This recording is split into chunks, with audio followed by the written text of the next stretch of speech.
estiveram ontem na Santa Ceia? Levante sua mão. Muita gente, graças a Deus. Tivemos uma ceia abençoada, bastante animada, né? Desde o começo, desde a primeira oração, quando o pastor Walter abriu o culto, a igreja toda participando. Eu até virei para o pastor Lucas e falei, hoje nós não vamos tomar bronca do pastor Walter, porque está todo mundo respondendo, né? Foi uma bênção realmente. E aí fica mais ou menos justificada a igreja vazia hoje, né? Feriado prolongado, ceia ontem. Aí quando eu entrei na igreja, eu falei para minha esposa, só vem Pedro, Tiago e João hoje, né? Os crentes mais velhos como eu, tinha essa mania de falar, vamos para o culto de oração? Vamos. Quem estava lá? Você foi no culto de oração? Fui. Quem estava lá? Só Pedro, Tiago e João. E quando Jesus ia orar, ele chamava esses 3 discípulos, né? Está lembrado lá em Mateus 16, o Monte da Transfiguração? Quem estava orando? Pedro, Tiago e João. Aí Jesus ia orar, quando voltava, estavam os 3 dormindo ainda, né? Além de ser pouco, ainda estava dormindo. Aí Jesus chacoalhava, ô meu chapa, você não consegue ficar nem uma horinha comigo? Como se fosse fácil orar uma horinha, né? Aí eu vou orar de novo, aí dormia de novo, Pedro, Tiago, João. E é assim, né? Mas mesmo em momentos de fraqueza, não é o nosso caso, mas quando a gente estuda a história da igreja, a gente vê que mesmo em momentos de fraqueza, a igreja está lá.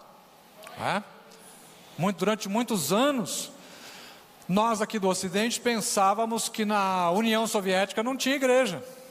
Pensávamos que na China comunista não tinha igreja. Pensávamos que em Cuba não tinha igreja. Em 1989, quando caiu o Muro de Berlim, depois acabou com a União Soviética, aí a Assembleia de Deus enviou missionários para lá e ficamos espantados que descobrimos que havia uma igreja clandestina, porque era proibido pelo sistema, né? pelo Estado, de haver igreja. Na China, a mesma coisa, uma das igrejas que mais cresce no mundo, a igreja escondida na China, né? Eles vivem também de maneira, a China fala, não, aqui tem igreja, tem 2 denominações que oficialmente podem existir, né? Mas há uma perseguição. Agora os cristãos continuam crescendo, mesmo nesses países islâmicos, onde não é permitido pregar o evangelho. Na Arábia Saudita, por exemplo, se você for pego tentando evangelizar uma pessoa, ou entregando um folheto, eles prendem você e decepam a sua mão, cortam a sua mão fora. Mas mesmo nesses países a igreja permanece, mesmo nesse país o Espírito Santo de Deus continua trabalhando, né? Há relatos de irmãos entre os iranianos. O Irã é uma república islâmica, o evangelho não pode ser pregado também. O que Jesus tem feito?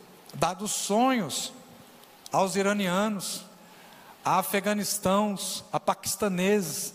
Jesus tem aparecido para essas pessoas e elas têm se convertido. Depois fogem dos países, dão testemunho, gravam um vídeo dizendo, olha, eu estava dormindo, Jesus apresentou-se a mim, apareceu para mim, pregou para mim, eu me converti e hoje sou um cristão. Alguns ficam para fazer o trabalho, né? Há uma perseguição muito grande hoje, estima-se que pelo menos 150 milhões de cristãos são perseguidos hoje. E há uma média de 100 mil cristãos mortos todos os anos. Guarde esse número. Se fala muito na mídia de perseguição contra os muçulmanos, mas ninguém fala dos cristãos. Pelo menos 100 mil cristãos mortos todos os anos. O ano 2016 foi o ano que mais cristãos morreram nos tempos modernos. Morreu mais até do que na época em que a igreja era perseguida pelo Império Romano. Fala-se em 105 cristãos que morreram nesses países comunistas, países muçulmanos. Mas aqui a imprensa não fala, né? Não interessa, isso não dá notícia. Mas eu quero que você ore por isso. Lembre desses cristãos que são perseguidos, né? A chamada Igreja Perseguida. Inclusive nós temos um dia no ano, um domingo, chamado Domingo da Igreja Perseguida, onde é feita uma oração nacional, né? Entre as igrejas que são envolvidas, pela chamada Igreja Perseguida. Está bem? Você está feliz com Jesus, a despeito dos nossos irmãos que são perseguidos? Você está feliz por poder saber isso e poder orar por ele? Amém. Abra sua Bíblia no Evangelho de João, capítulo de número 21, por favor.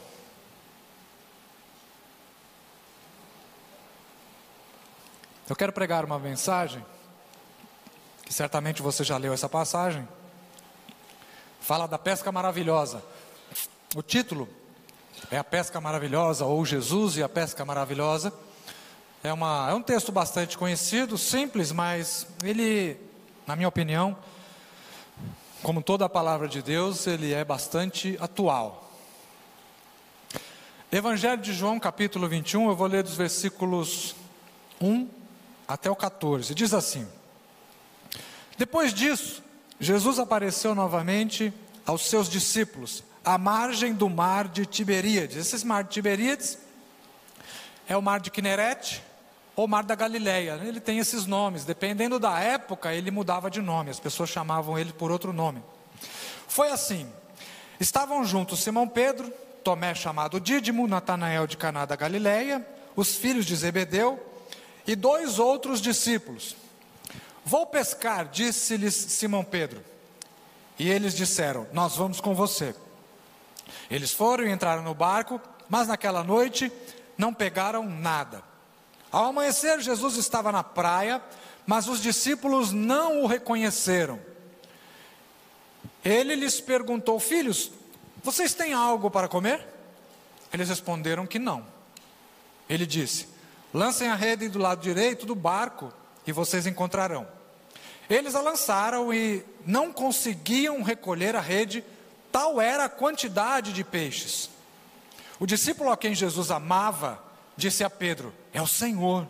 Simão Pedro, ouvindo dizer isto, vestiu a capa, pois a havia tirado, e lançou-se ao mar. Os outros discípulos vieram no barco, arrastando a rede cheia de peixes, pois estavam a apenas cerca de 90 metros da praia. Quando desembarcaram, viram ali uma fogueira, peixe em uma brasa e um pouco de pão. Disse-lhe Jesus: tragam alguns dos peixes que acabaram de pescar. Simão Pedro entrou no barco e arrastou a rede para a praia. Ela estava cheia, tinha 153 grandes peixes. Embora houvesse tantos peixes, a rede não se rompeu. Jesus lhes disse: venham comer. E nenhum dos discípulos tinha coragem de lhe perguntar: quem és tu? Sabiam que era o Senhor. Jesus aproximou-se, tomou o pão e o deu a eles, fazendo o mesmo com o peixe. E foi esta a 3ª vez que Jesus apareceu aos discípulos, depois que ressuscitou dos mortos. Senhor, nós temos lido a Tua palavra e Te agradecemos por isso. Pedimos que a Tua graça flua em nosso meio, que o Senhor permita pregar com a autoridade que a Tua palavra tem, e que Teu Espírito nos ensine todas as coisas por meio dela e fale conosco, em nome de Jesus. Amém. Muito bem, eu separei algumas fotos, 2 fotos do Mar da Galileia, pedi para colocarem aqui. Se você, olha aqui, ó, essa foto foi tirada num barco no Mar da Galileia, e lá em Israel, eles dizem que esse barco foi feito seguindo as dimensões e o formato que eles acreditam que tinham os barcos no tempo de Jesus. Apenas essa cobertura provavelmente não tinha na época. Você vê que era um barco relativamente grande, e pelo texto nós entendemos que havia pelo menos 7 discípulos ali, e os 153 grandes peixes foram colocados dentro do barco. Então não dá para ser uma canoa, né? Tem que ser um barquinho relativamente robusto. E a outra foto mostra o que se chama Mar da Galileia, que na verdade não é um mar, embora a gente não veja com facilidade o outro lado. Ele é um lago muito grande. Tem o nome de Quinerete também, por causa do formato. Quinerete em hebraico significa violino, ele tem formato de violino. É um mar grande, ele recebe água do Rio Jordão, aí ele acumula e depois continua o Rio Jordão e vai desembocar lá no sul, que nós chamamos Mar Morto, ou os judeus não chamam de Mar Morto, eles chamam de Mar Salgado. Bem, o Mar da Galileia é um lugar onde Jesus teve muita atividade, houve uma atividade muito intensa de Jesus e dos discípulos nesse mar. Por exemplo, Jesus andou sobre as águas no Mar da Galileia, né? Jesus fez o chamado de alguns dos seus discípulos para se tornarem discípulos, depois apóstolos, no Mar da Galileia. Pedro foi chamado no Mar da Galileia.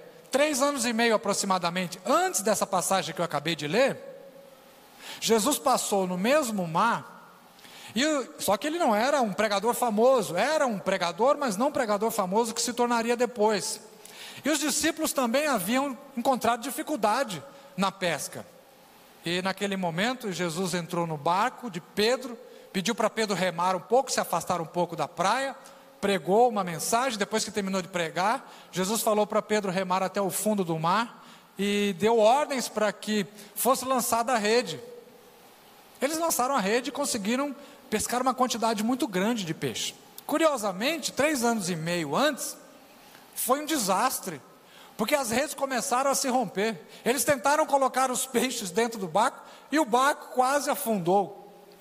E aí, quando eles voltaram para a praia, Pedro se prostrou diante de Jesus e falou, ou melhor, não se prostrou, ele se prostrou na segunda vez. Ele falou, mestre, se afasta de mim, porque eu sou um pecador.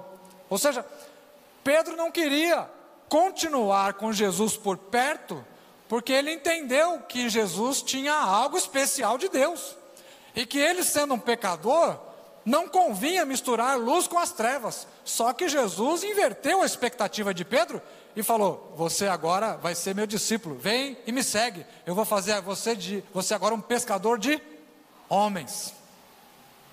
3 anos e meio depois, a situação é bastante diferente. Há mais ou menos uma semana, Jesus havia morrido. Estão aqui 7 discípulos, na mesma praia onde Pedro foi chamado, na mesma praia onde Jesus pregou algumas vezes. E aí uma frase que tem deixado muitos pesquisadores, muitos pastores em dúvida sobre o lado que se deve tomar. Pedro fala, eu vou pescar, o que significa eu vou voltar para a velha profissão, eu vou abandonar o meu chamado espiritual, a minha vocação para ser pescador de homem. Alguns interpretam assim, Pedro estava se desviando. Outros dizem que não, para não pensar besteira, porque Jesus tinha morrido, e eles esperavam que Jesus não morresse, esperavam que Jesus fosse o libertador de Israel, mas essas expectativas foram frustradas, né? Então, para não ficar pensando besteira, falou, eu vou fazer alguma coisa, para não ficar aqui esperando a caraminhola entrar na minha cabeça, né? Cabeça, mente vazia, oficina do diabo. Então ele falou, eu vou pescar para ter alguma coisa para fazer. Eu não vou dizer que lado você deve tomar, mas pelo menos preciso te dizer que essa dúvida é uma dúvida que incomoda tanto nós professores como pastores. E a questão não se resume a Pedro, porque quando Pedro disse eu vou pescar, os outros disseram nós vamos com você. Então se Pedro desviou, ele caiu atirando, né? Levou outros com ele. Mas o que é que acontece? A atividade da pesca era uma atividade comum, evidentemente. O Mar da Galileia é o principal local onde se pesca. Ali a região é uma região seca. Até hoje, o Mar da Galileia é a principal fonte de água da Galileia. E tem crente, tem turista que vai para lá e não vê a hora de visitar o Mar da Galileia com a garrafinha de plástico. Eu já vi isso, né? Aí ele vai com a garrafinha de plástico, vou pegar a água da Mar da Galileia e vou levar para São Paulo, vou levar para o Rio de Janeiro, né? Aí os guias tiram sarro dos brasileiros que fazem isso, né? Porque se qualquer hotel que você estiver em Israel, se você abrir a torneira, a única água que vai sair é da Galileia, do Mar da Galileia, porque Israel não tem outra fonte de água. Então você não precisa se desviar do grupo, né? Ir lá, molhar o pezinho, pegar a garrafinha de água. No hotel, no conforto do seu hotel mesmo, abre a torneirinha e você vai pegar água do Mar da Galileia, né? E depois você faz a sua macumbinha gospel, porque tem gente que gosta, né? O pastor Walter já contou aqui a história de um pastor que foi com a gente, e ele pagou o excesso de bagagem, de tanta pedra e galões de água que ele trouxe de Israel, né? E quando chegou aqui em São Paulo, ele sabia que eu trabalhava escrevendo livros, ele me contratou para escrever um livro sobre o testemunho dele. E o dia que eu fui numa reunião, que ele convidou para a reunião, eu fui na igreja dele, aqui em São Paulo. Eu cheguei no escritório, tinha uma mesa de escritório assim, com um monte de garrafinha de água. Eu falei, eu já sabia, né? Mas perguntei para sacanear mesmo, né? Falei, o que é esse monte de garrafinha? Eu peguei, aí ele mostrou um galão, né? Ele falou, eu vou colocar um pouquinho de água em cada uma das garrafinhas pequenininhas e vou vender para os irmãos da igreja. Então, quando eu falo de fazer macumia gospel, eu não estou exagerando não, tem gente que faz mesmo. Água benta. Eles foram e entraram no barco, mas naquela noite, nada pegaram. Você está no único lugar do seu país em que a bênção que você procura está lá. Você entra no lugar e não é abençoado. Você já passou por isso? Você está no lugar da bênção, sabe que lá é o lugar da bênção, mas você não consegue ser abençoado. Que luta! Pescar de madrugada era o comum, porque ao redor do Mar da Galileia, o que se faz é agricultura.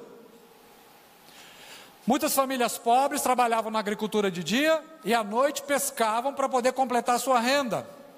Então pescar de noite era comum. Eles pescaram a noite toda e não pescaram nada. Passaram a noite toda no mar, no lago, e não pescaram nada. Veja que situação. Eles esperam que Jesus se revele como Messias. Ele não se revela. Eles esperam que Jesus expulse os romanos que estavam oprimindo eles. Jesus não expulsa. Eles esperam que Jesus, pelo menos Judas, esperava que Jesus montasse um exército, pegasse um cavalo árabe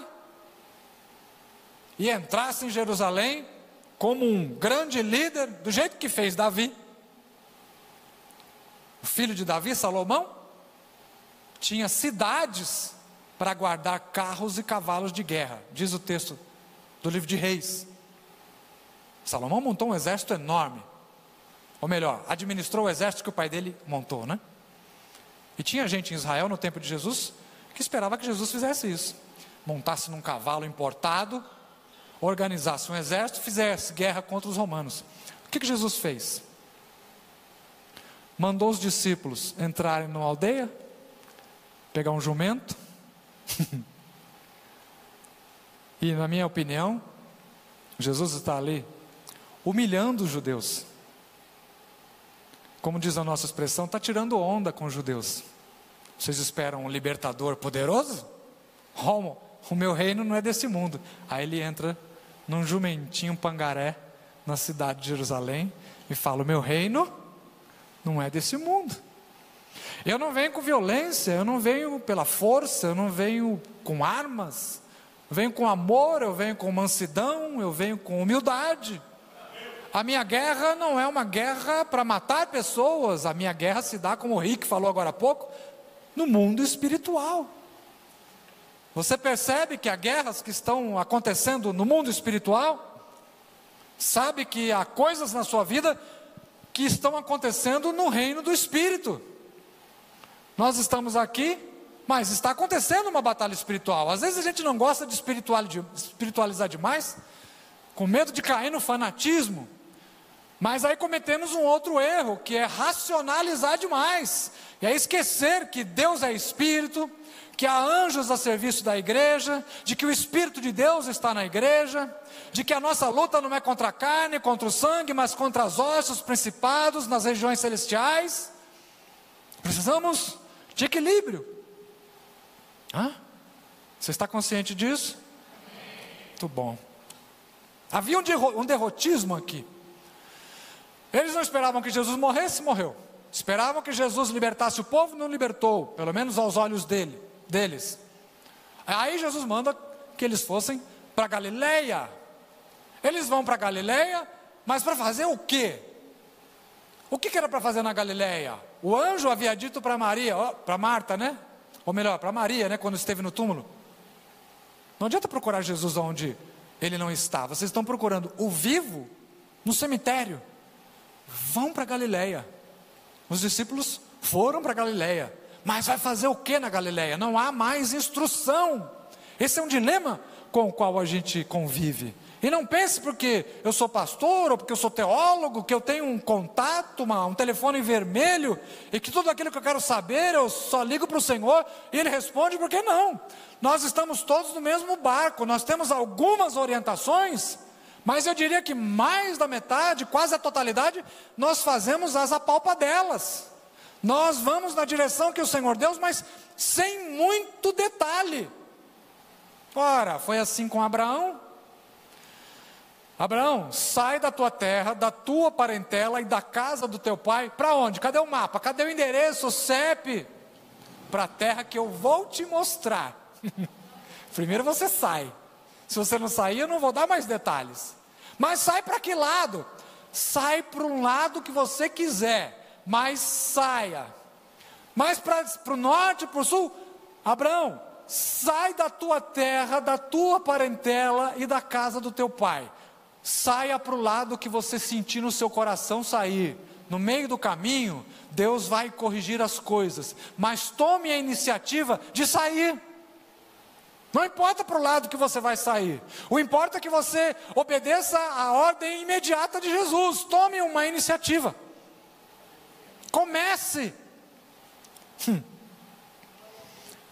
Eu não lembrava disso, mas lembrei agora. Claro que não é por acaso, né? Quando eu comecei a escrever textos, eu não queria lançar. Na época era muito divulgado apostila. As pessoas escreviam livros dentro da igreja e lançavam apostilas. Eu não queria fazer apostila. Imagina, né? Escrever apostila, que negócio mais pobre, né? Quero lançar logo um livro, né? Capa dura, letra dourada. Afinal de contas eu trabalho na área gráfica, né? Tenho direito, conheço o caminho das pedras. Mas eu escrevi o primeiro, escrevi o segundo, escrevi o terceiro, escrevi mais um outro texto sobre corpo, alma e espírito, e mais um outro, e nada. Um dia, acho que foi uma irmã, chegou e falou assim, lê um versículo para mim, se eu não me engano está em Ageu, salva minha irmã, Ageu ou Zacarias, acho que é Ageu. Não despreze o dia dos começos simples. Algumas versões dizem, não despreze os dias dos pequenos começos. Vamos fazer apostila. Aí eu já tenho pelo menos mais de 350 mil livros, eu já vendi, já ganhei prêmios, mas sai da casa do teu pai, Abraão. Para que lado? Sai. Depois a gente orienta, depois a gente encaminha, mas sai. Havia um sentimento de derrota aqui. Não sabiam o que fazer. E para agravar a situação, no versículo 5, Jesus perguntou para eles, vocês têm alguma coisa para comer? Eles responderam que não. Ou seja, era derrota total. Investiram 3 anos e meio da vida deles atrás de Jesus, e agora o que acontece? Eles não têm o que comer. Você já sentiu essa impressão, já teve essa impressão de que o tempo que você passou dedicando a Deus, gastando seu tempo em oração, vindo no ciclo de oração, dando oferta, abençoando o missionário e tudo mais, não virou nada? Certamente eles pensaram isso. E o pior é que Jesus apareceu na praia de madrugada, eles não reconheceram Jesus. Quando Jesus perguntou, vocês têm alguma coisa para comer? Eles não perceberam que era Jesus que estava perguntando. E responderam, não temos nada para comer. Tem nada aqui. Não tem pão e não tem peixe. Versículo 6, Jesus diz, lancem a rede para o lado direito do barco e vocês encontrarão. Eu li um comentário de que, normalmente, do lado direito ficavam os remos. E os discípulos jogavam a rede para o lado esquerdo, para não atrapalhar, para não enroscar nos remos. Faz sentido, porque senão, por que João faria questão de anotar isso? E por que Jesus mandaria jogar a rede para o lado direito? Havia um motivo, senão Jesus falava, não, volte para lá e jogue a rede novamente, simplesmente assim. Mas não foi isso que Jesus fez. Jesus deu o lado para onde era para lançar a rede. Lance a rede para o lado direito, na parte funda do lago Mar da Galileia, e vocês vão encontrar. Ou seja, Jesus entra numa situação de derrota, e ele agora começa a dar esperança. Ele dá esperança quando nós estamos no meio da crise. A palavra de Deus, ela é recebida por nós, e ela parece fazer mais efeito no momento em que nós estamos com fome, no momento em que nós estamos com sede. e que estamos mais sensíveis para perceber aquilo que Jesus está falando. Eu gosto de uma passagem de Jó, eu já mencionei ela várias vezes aqui. No final da experiência negativa de Jó, aquele sofrimento todo que ele teve, no capítulo 42, ele confessa: olha, antigamente eu sabia coisas a seu respeito, com o ouvir dos meus ouvidos, ouvia. E aí ele conclui dizendo: mas agora os meus olhos te veem. Ou seja, a gente pode saber coisas a respeito de Jesus. Eu posso saber muita coisa da Bíblia, mas parece que essa palavra, ela ganha vida quando a gente está mais sensibilizado, quando a gente está mais na prova, quando a gente está se sentindo derrotado. Parece que há momentos em que Jesus prepara para nos fazer a palavra de Deus ganhar um sentido novo. É aquele momento quando você lê o texto e fala: puxa vida, eu já li isso 3, 4, 5 vezes, mas agora parece que a palavra de Deus saltou. Você já teve essa impressão de ler a Bíblia e parece que aquele versículo ganhou uma proporção que não tinha antes? É aquele momento quando Deus está falando com você. É aí que você percebe, quando Jesus disse: as palavras que eu vos digo são espírito e vida. A palavra de Jesus não é uma simples palavra, não é um registro de um signo, de uma letra que eu faço num papel. Não, Jesus disse: as palavras que eu vos digo são espírito e vida. Ela é espírito, ou seja, ela tem uma natureza que vem de Deus, e ela é vida, para provocar vida no nosso coração. Então, quando Jesus fala: lancem a rede do lado direito, Ele está injetando o Espírito dele na vida daqueles discípulos, está colocando vida numa situação que estava morta, e está dando esperança para eles. O resultado provoca uma atividade.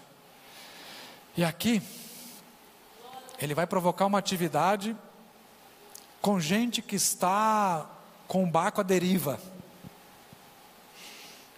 Há pessoas aqui entre nós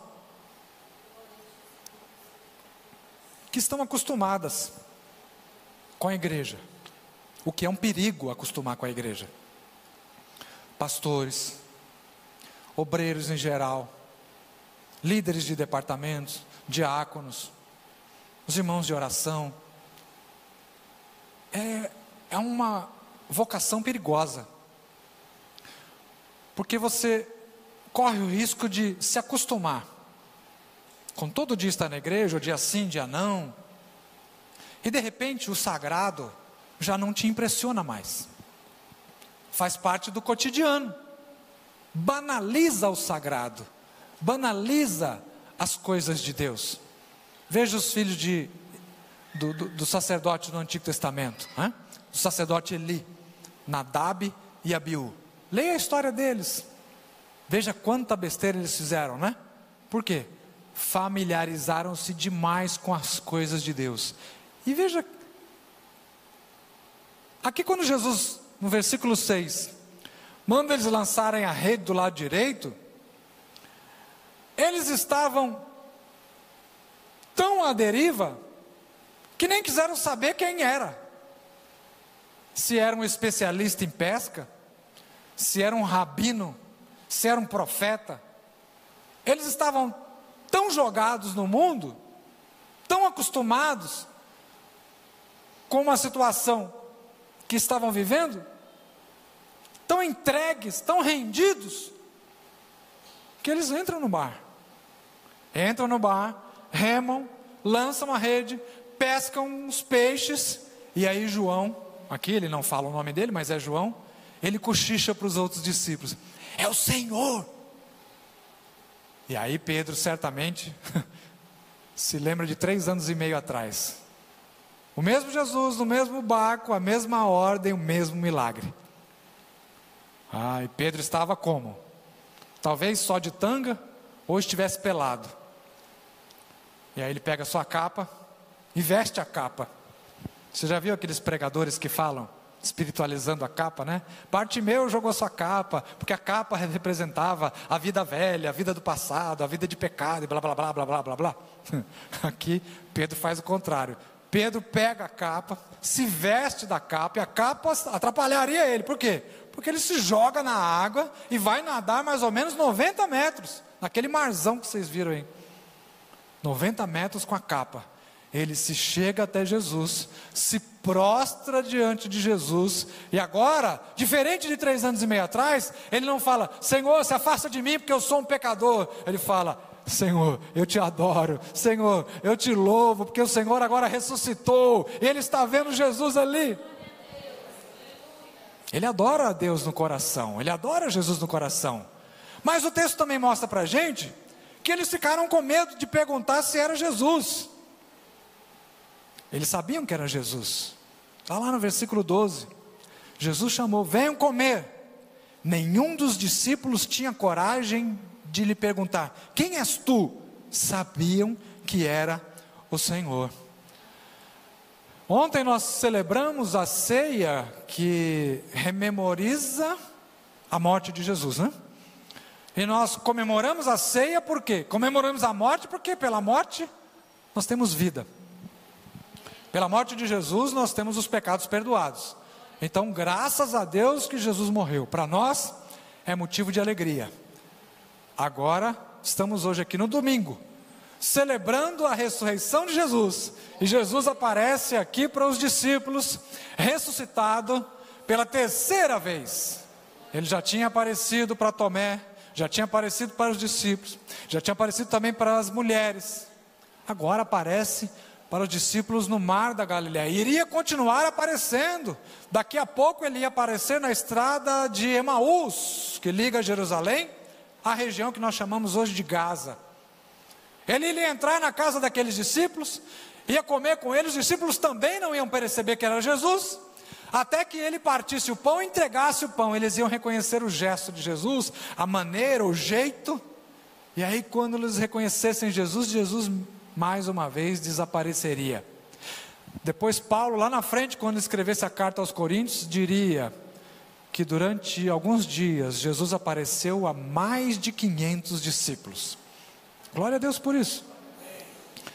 Por que foram pescados 153 grandes peixes? Há várias teorias, algumas bem malucas, umas que não tem nada a ver. Alguns dizem que é porque, se você somar todos os números até 17, dá 153. Soma 1 mais 2 mais 3 mais 4 mais 10 mais 16, 17. O resultado é 153. 17 é o número que na aritmética dos gregos eles não encontravam alguma coisa lá que eu não entendo, que não quero também entender, porque minha área não é matemática, eu não sou bom nisso. Outros dizem que porque 153... 50 é o número do Pentecoste, vai vendo as maracutaias que os crentes fazem. 50 é o número do Pentecoste, a palavra Pentecoste significa 50, vezes 3, 150, e 3 é o número da Trindade, 153 mais 3, pode rir. Eles pescaram 153 peixes porque Jesus queria que eles contassem os peixes, porque eram tantos. Se fosse pouco, quantos peixes vocês pegaram? Uma dúzia. Pescamos 2 dúzias. Uns 30 peixes. Mas não, a pesca foi tão maravilhosa. E eles contaram porque queriam ter certeza do tamanho do milagre que receberam. Queriam contar a bênção com precisão. E não só 153, mas 153 grandes peixes, né? Não era um peixe, não era um lambarizinho pequenininho de aquário, não. 153 grandes peixes. Somente é isso. Não tem numerologia, não tem cabala, não tem nada. Agora, para concluir, o que mais nós podemos entender desse texto? Pelo menos 3 coisas. Há 3 coisas no modo de Deus agir na nossa vida. Há o tempo de Deus, há o modo de Deus e há as condições de Deus. Deus, ele tem um tempo para trabalhar nas coisas que faz. Há coisas que Deus faz imediatamente. Há coisas que Deus faz com pressa. Sabe Deus por que faz assim? Ou porque Deus tem pressa. Pressa na nossa linguagem, porque Deus não tem pressa para nada, né? Ou porque você está muito necessitado. Então Deus faz coisas rapidamente. Deus muda algumas coisas e faz coisas rapidamente. Há pessoas na Bíblia, quando nós lemos o Evangelho, que foram curadas depois de muito tempo sofrendo de uma doença. O paralítico no tanque de Betesda, por exemplo. O Evangelho de João conta, se não me engano, no capítulo 5, Jesus entrou naquele lugar, num tanque, e a primeira coisa que o evangelista escreve é: havia um homem que há 38 anos padecia de um mal e estava no tanque. 38 anos. E aí Jesus entra, havia várias pessoas esperando um milagre, mas aquele momento era o momento do milagre do homem que há 38 anos padecia de uma doença. Ou seja, a cura para ele foi mais rápida do que para os outros. A partir do momento que ele encontrou-se com Jesus, aconteceu o milagre. Então, o tempo de Deus nós não podemos prever. Há orações que foram feitas no Antigo Testamento que levaram 200 anos para serem respondidas. Há uma oração que nós conhecemos muito bem, a oração de Daniel. Você já leu sobre a oração de Daniel? Daniel começou a orar, começou a fazer jejum. E aí, quando o anjo veio trazer a resposta de Daniel, o que foi que aquele anjo disse para ele? Homem muito amado, desde o primeiro dia em que aplicaste o teu coração a entender as coisas do Senhor, é que a sua oração foi ouvida. Daniel estava orando há 21 dias.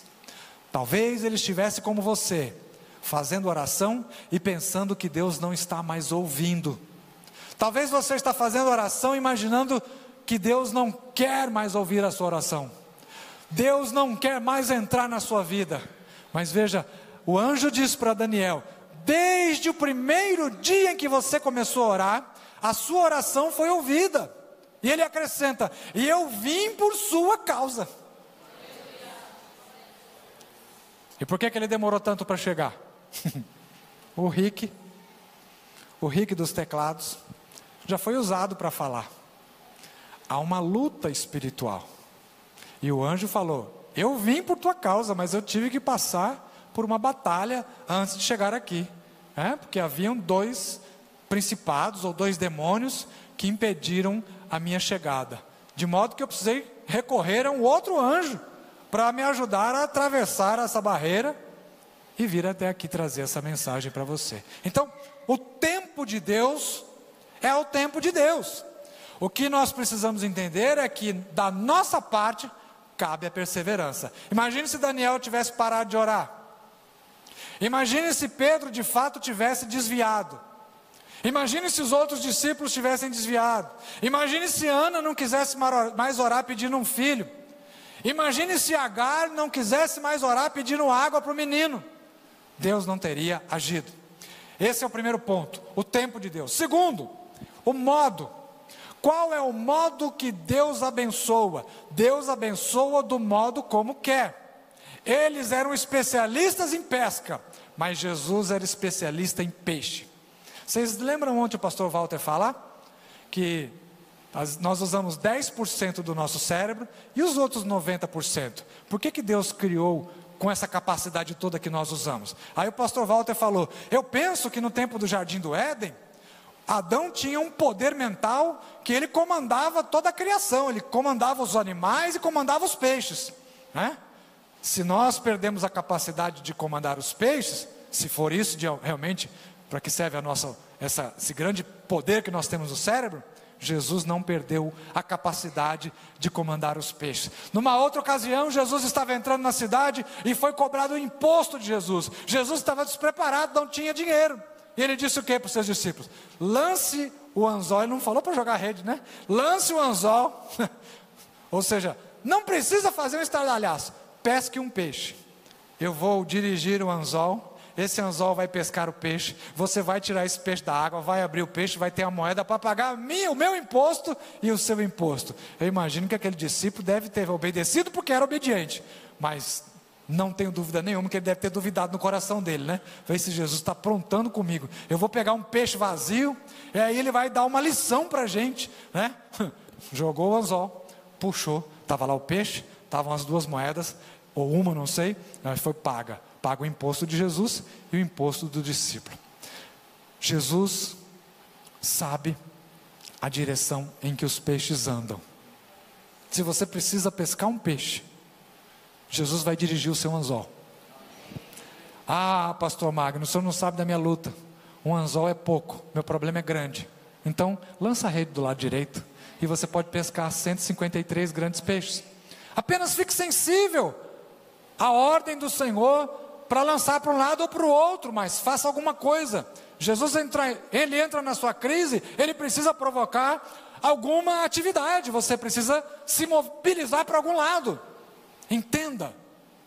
Mas também às vezes, e o que é difícil, às vezes a gente não tem que se mexer.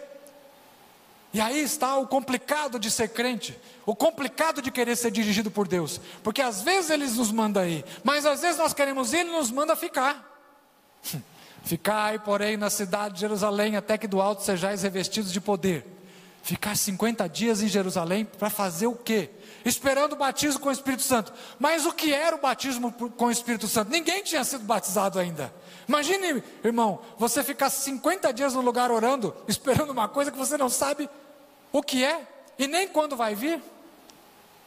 Às vezes é preciso ficar, às vezes é preciso ir, às vezes é preciso ir e voltar.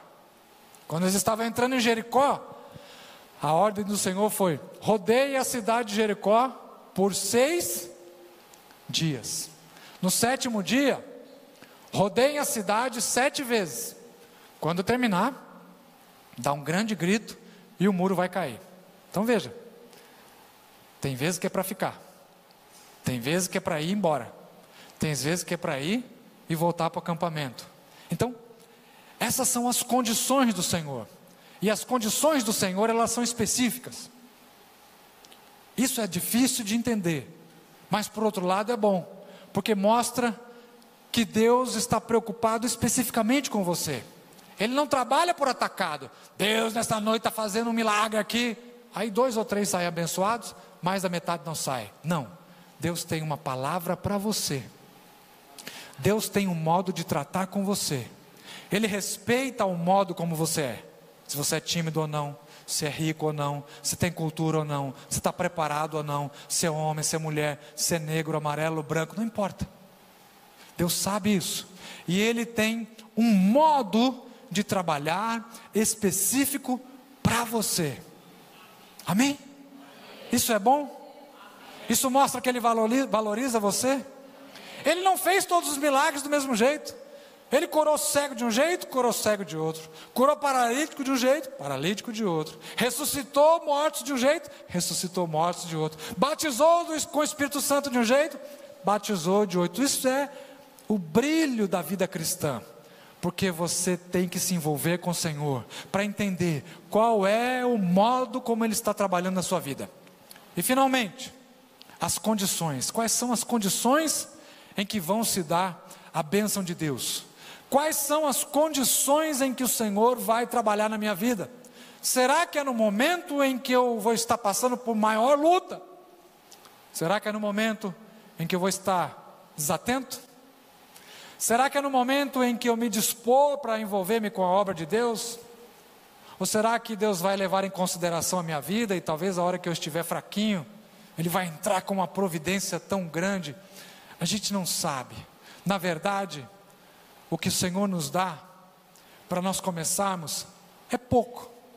Nossa, pastor Magno, o senhor é pastor, está falando isso? Sim. O Senhor não começa com grandes coisas. O Senhor começa com pouco. E eu tenho vários motivos para dizer que biblicamente é assim. Primeiro, que me vem à mente: foste fiel no pouco, sobre muito te colocarei. Aí, já tem um versículo. Quer uma passagem também que dá para exemplificar isso? Acabei de dar um exemplo como escritor. Comecei com pouco, o Senhor me colocou no mundo. Quer ver Moisés? Moisés, eu vou usar você para libertar o meu povo do Egito. Quanta gente tem lá? Pelo menos uns 2 milhões. Ah, mas eu não tenho jeito. Ah, eu sou esquisito para falar. Chama o meu irmão. Eu não me visto bem. Não, esquece. O faraó está bravo comigo. Eu andei matando um egípcio aí. Estou procurado. Aí você mesmo. Se você não quer falar, não fala. Bota o seu irmão para falar, tudo bem. Mas quem vai fazer o milagre é você. Ah, mas eu nunca fiz milagre. Mas vai fazer agora. Mas eu não tenho óleo da unção. Eu não tenho vassoura ungida. Vocês já viram na internet? Vassoura ungida, travesseiro ungido, fronha, toalhinha suada. Moisés tinha um pedaço de pau. Porque cajado é pedaço de pau, né? O que você tem aí, Moisés? Tem um pedaço de pau. Joga o pedaço de pau no chão. Moisés jogou. O que aconteceu com o pedaço de pau? Aconteceu um milagre, o pedaço de pau virou uma víbora, uma serpente, e a serpente começou a correr atrás de Moisés. Imagina um homem de 80 anos, homenzarrão, correndo de uma serpente. Senhor, que presepada é essa, Senhor? Me tira dessa fria. Pega no rabo da bicha. Como assim? Pega no rabo dela, Moisés. E Deus rindo nos céus. Vamos, velho. Assanhado. Pega no rabo da cobra. Moisés deu a volta, pegou no rabo dela e ela virou um pedaço de pau novamente. Vamos repetir a experiência, Moisés? Não, uma só tá bom. Uma só tá bom. Tem coisas que Deus faz na vida da gente uma vez só. Marcam você. Você nunca mais esquece. Tem palavras que Deus dá para você que vão marcar você. Não vai precisar o Senhor repetir. Ele vai dizer uma vez só. Você vai obedecer pro resto da vida. Tem milagres que Jesus não vai precisar repetir. Ele vai fazer na sua vida uma vez só. Tem livramentos que Deus vai te dar uma vez só. Há sonhos que Deus vai te dar uma vez só. Há mensagens que você vai ter uma vez só. E se for entregar para alguém, entregue. Porque você pode não ter a oportunidade de entregar essa mensagem para a pessoa outra vez. Ou talvez essa pessoa não esteja mais entre nós quando você criar coragem para entregar uma mensagem. Deus está vivo na sua vida? Você acredita nisso? Você acredita que Deus fala com você? Como? Como Deus fala com você? Pela pregação do pastor. Só? Pela palavra? Pela leitura? Por um louvor? A Bíblia diz que Deus fala por sonho. Mas Deus também fala com você diretamente. Deus dá pensamentos para você que aparentemente são pensamentos, mas não são.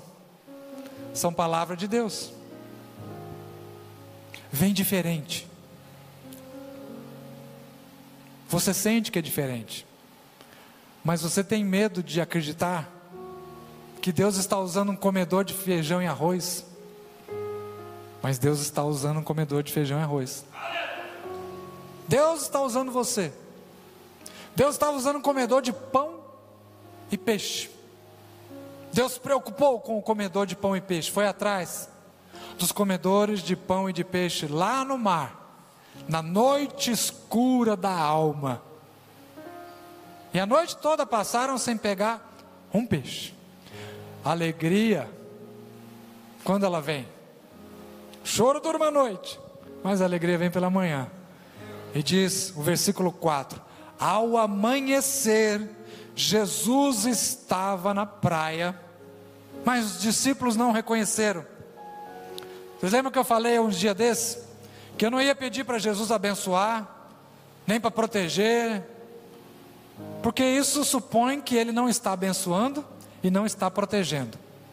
Eu ia orar para nós percebemos a bênção, percebemos a presença, percebemos a proteção.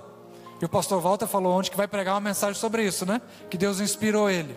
E olha aqui, Jesus chegou ao amanhecer, eles não perceberam. Veja só, irmã Renata, 3 anos e meio andando com Jesus, conheciam os trejeitos de Jesus, conheciam a voz de Jesus, sabiam que Jesus frequentemente ia ali, e 3 anos e meio depois, não reconheceram Jesus. Se eles passaram por isso, andando com Jesus diariamente, que dirá nós, irmão Renato, que nunca vimos Jesus, que tivemos fé e temos, mas não sabemos muito bem como Ele é. Mas Jesus se ausentou? Não. Ele se escondeu no céu? Não. Jesus está aqui esta noite. Ele veio. Você já percebeu Ele aí? Você já percebeu Ele aí? Ele já convidou você para comer hoje? Ele falou que tem pão? Ele falou para você trazer um pedacinho do peixe que você pescou? A sua noite escura da alma, talvez você pescou a noite inteira, ou tentou pescar, jogou vara, jogou anzol, tentou com a mão, jogou a rede, mandou ampliar o barco e não conseguiu pescar nada. A madrugada acabou. Jesus chegou de manhã. Amém? Aquele Jesus que nós celebramos ontem à noite, vem no dia seguinte aqui para nós. Que o Senhor ajude a você e a mim também a perceber quando Ele está por perto. Que Ele abra os nossos olhos espirituais, que Ele sensibilize o nosso coração e a nossa alma, para a gente saber quando Ele está nos rondando, quando Ele está nos acompanhando, quando Ele está fechando porta que nós queremos passar, mas que não é para nós. E ajude-nos a perceber o caminho, quando Ele está corrigindo. Talvez a gente saiu e agora Ele está começando a corrigir a jornada. Calma, o Senhor vai corrigir a sua jornada.